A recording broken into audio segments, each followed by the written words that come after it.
train de courir. On est le 8 février 2024 et je viens d'avoir une idée.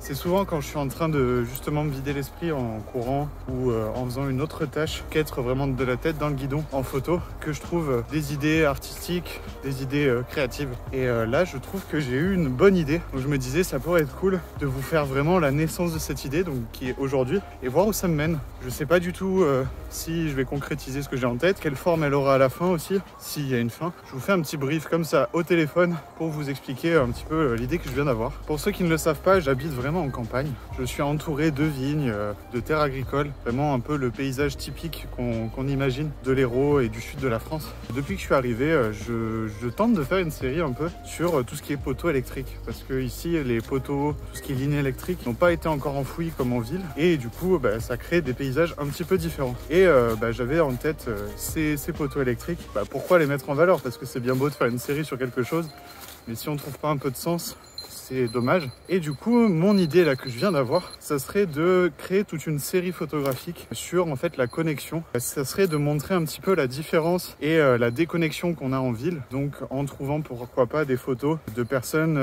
ou de gens dans la rue très seuls, malgré le fait qu'il y ait énormément de monde, que ce soit des endroits où il y a beaucoup de densité de population. Montrer pourtant la solitude qu'on peut ressentir dans ces endroits-là. Et à l'inverse, faire une série photographique sur tout ce qui est village, campagne, le monde rural, qui pourtant, avec une plus faible densité, est souvent beaucoup plus connecté. Dans un village, souvent les gens se connaissent entre eux. Et ça, en ville, même moi, maintenant, je connais mes voisins. Quand j'habitais un peu plus en ville, je ne les connaissais pas, je leur parlais pas. Je pense qu'il y a vraiment quelque chose d'intéressant à approfondir là-dessus. On peut parler aussi de connexion avec la terre, avec la nourriture, avec toutes les productions qu'on a là, les productions alimentaires, tout ça. Et aussi donc les poteaux électriques qui relient les maisons entre elles un peu comme des fils. Donc là, c'est plus dans le sens philosophique de la chose, parce qu'il y a aussi Internet en ville, mais c'est plus pour montrer donc la connexion qu'il y a dans le monde rural et la déconnexion qu'on a en ville. Bref, c'est le premier jet. Je répète, on n'est que le 8 février 2024 et j'ai hâte de voir ce qui peut découler de cette idée. Tchac. Ouais.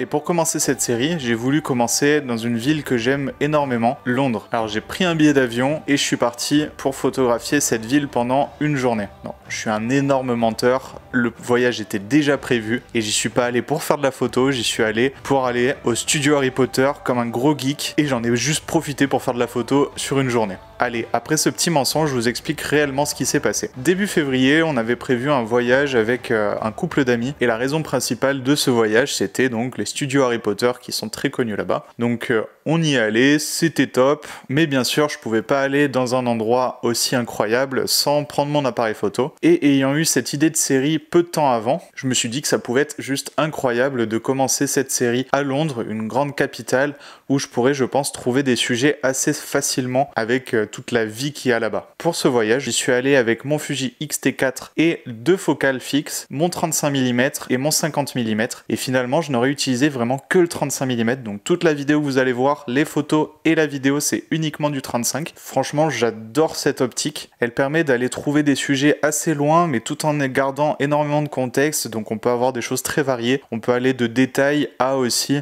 des photos un petit peu plus paysage. Pour les gens qui sont sur plein format, c'est l'équivalent à un 56 mm je crois. Donc globalement c'est le 50 mm classique de tous les photographes de rue. Et le fait aussi de s'être limité au niveau des focales, moi c'était beaucoup plus simple dans ma tête. Je n'avais pas à tergiverser à quelle focale choisir, quel cadre choisir. Et pour trouver des sujets, trouver des cadrages, trouver des compositions, c'était beaucoup plus simple et beaucoup moins prise de tête sur le moment. Sachant qu'il se passe énormément de choses autour de nous, d'avoir au moins quelque chose qui est beaucoup plus carré dans la tête, c'est beaucoup plus simple.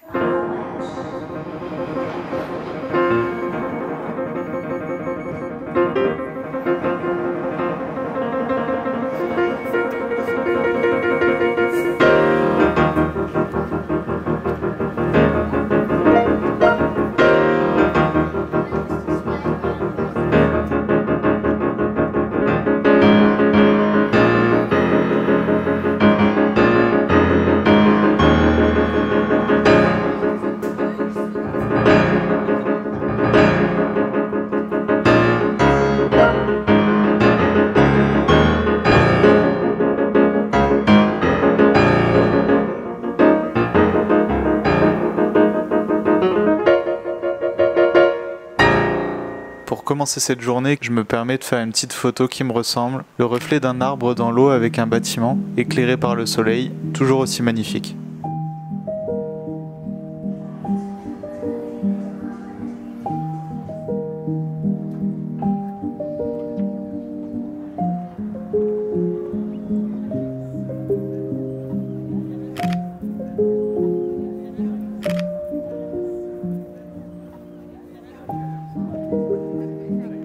La première journée a été incroyable. On a eu déjà un très très beau temps pour Londres, donc du soleil. C'est pas réellement ce que j'attendais, je m'attendais à plutôt un temps pluvieux, mais j'ai pris le soleil avec grand plaisir parce que ça m'a permis réellement de faire une chasse à la lumière. En plus d'avoir une idée en tête des sujets que je cherchais, donc des personnes plutôt isolées, j'ai pu aussi jouer avec les ombres et les lumières, ce qui m'a encore plus affiné mes recherches de composition. J'ai essayé de trouver des endroits de lumière où la lumière tapait dans la rue, ou alors essayer de trouver aussi des personnes à contre-jour. C'était vraiment un plaisir de pouvoir photographier Londres sous ces conditions. Et je pense que sur cette journée-là, j'ai été plutôt productif. J'ai trouvé pas mal de photos.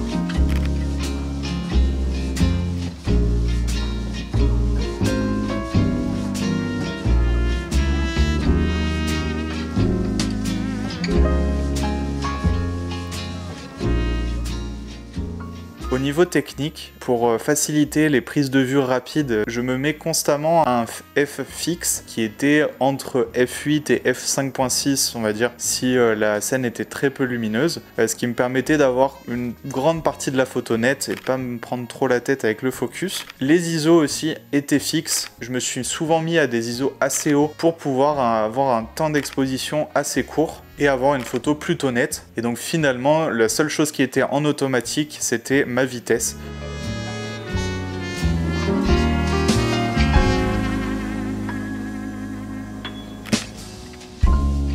Alors même si j'essaie de construire une série bien précise, je reste l'esprit ouvert et je continue à photographier ce qui me plaît. Entre autres des textures, des reflets. Et ça, vous trouvez pas qu'on dirait un dragon ou un petit dinosaure? Dites-le moi en commentaire.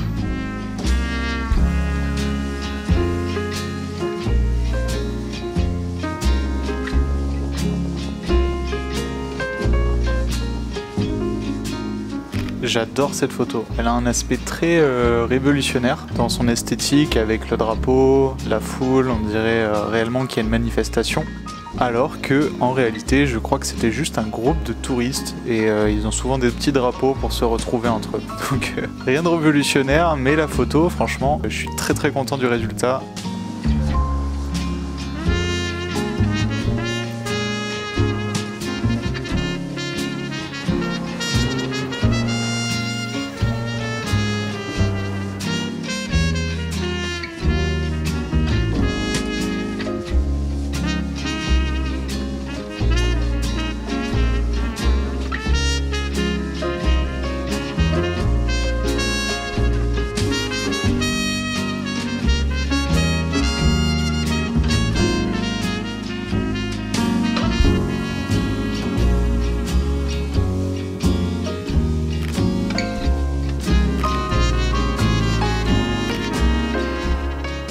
Sur cette journée, j'ai fait plus de 28 000 pas. On a passé la journée quasi à marcher entre les plus gros monuments de Londres pour les visiter. Et on a été quasi accompagné du soleil tout le long, donc c'était vraiment incroyable. Une super journée, très créative. J'ai été toute la journée très motivé.